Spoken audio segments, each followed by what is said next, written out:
मित्रों नमः संस्कृताय। आज मैं आपके सामने बालक शब्द रूप अकारांत में किस प्रकार से लिखते हैं वो आपको एक आसान तरीका सिखाऊंगा। तो सबसे पहले हम लिखते हैं बाबू बालक शब्द रूप। चलिए एक आसान तरीका है बालक शब्द रूप याद करने का। सबसे पहले मैंने आपको पिछले वीडियो में सबसे समझाया था कि विभक्तियां 7 होती है। तो सबसे पहले हमको लिखना पड़ेगा विभक्ति।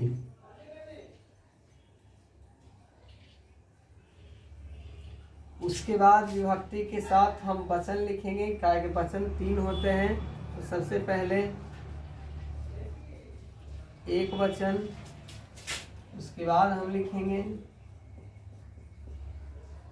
द्विवचन और एक होता है बहुवचन। चलिए सबसे पहला विभक्ति आपके होता है बाबू प्रथमा।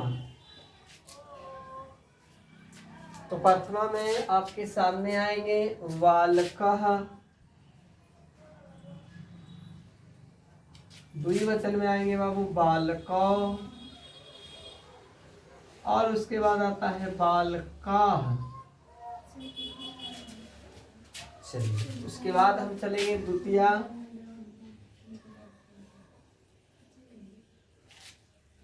द्वितीया में आ जाएगा एक वचन में बालकम,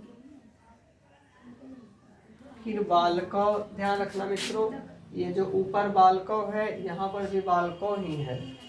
उसके बाद हो जाएगा बालकान। फिर हम चलेंगे तृतीया विभक्ति की ओर। तृतीया के एक वचन में होता है बालकेन। उसके बाद होता है वह बालकाभ्याम। उसके बाद होता है बालकैः। फिर चलेंगे चतुर्थी, जिसमें आ जाएगा बालकाय एक वचन में।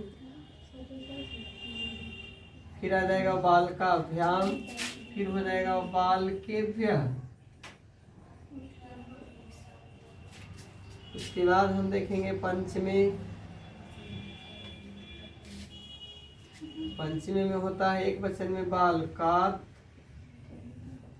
बालकाभ्याम, बालकेभ्यः। फिर आएंगे हम षष्ठी। एक वचन में हो जाएगा बालकस्यः, बालकयोः। फिर हो जाएगा बालका नाम।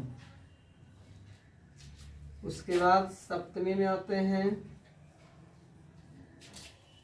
तो सप्तमी के एक वचन में हो जाएगा बालके, बालकयो, बालकेषु। मैंने आपको एक पिछले वीडियो में ये भी बताया था कारक प्रकरण में कि ये सप्तमी विभक्ति तक तो विभक्तियां 7 होती है, लेकिन अनुवाद बनाते समय आपको संबोधन को भी जानकारी लेना चाहिए। तो आइए हम संबोधन में भी लिख लेते हैं। तो संबोधन में आते हैं। तो संबोधन में आता है सबसे पहले बालकः। बालक सिर्फ होता है, विसर्ग नहीं रहता है, ध्यान दीजिएगा। और उसके बाद ये विस्मयादि बोधक। फिर आता है बालकौ, फिर हमें देना पड़ेगा विस्मयादि बोधक। और ध्यान रखिए एक चीज छूट रहा था मित्रों, हे कर दीजिएगा। हे अच्छा से लिख देते हैं।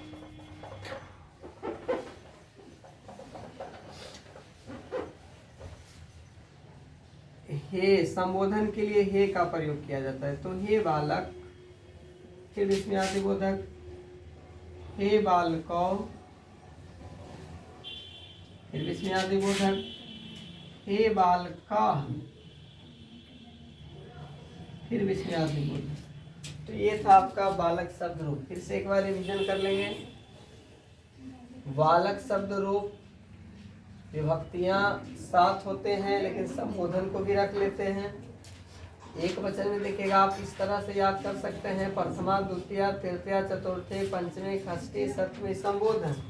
बालकः बालकम बालकेन बालकाय बालकात् बालकस्य बालके बाल।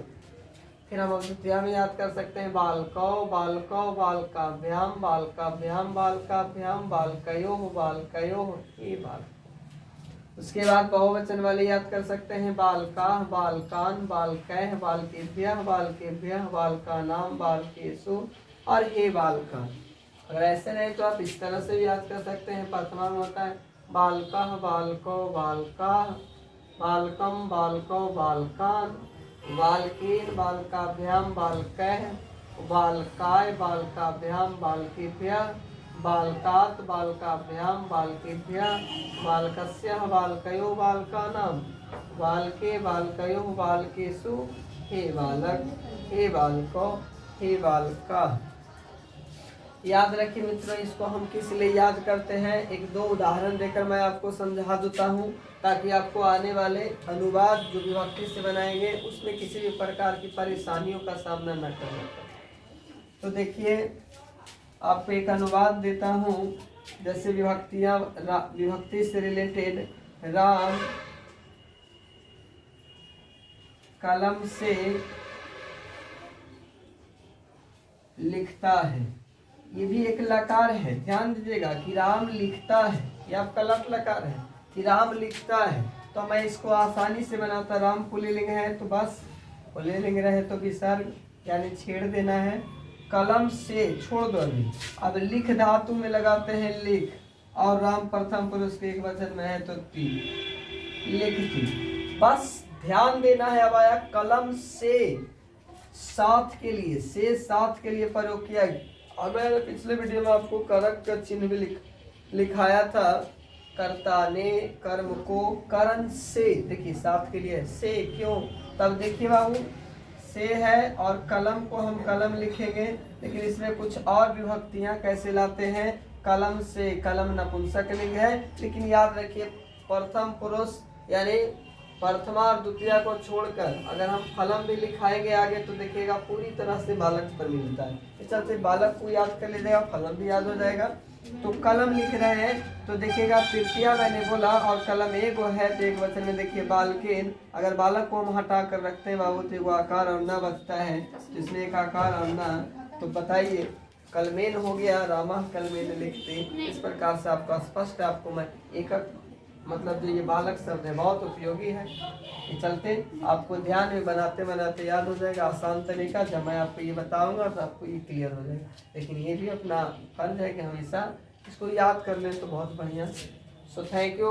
फिर अगले वीडियो में मैं लता शब्द रूप के साथ प्रस्तुत होता हूँ।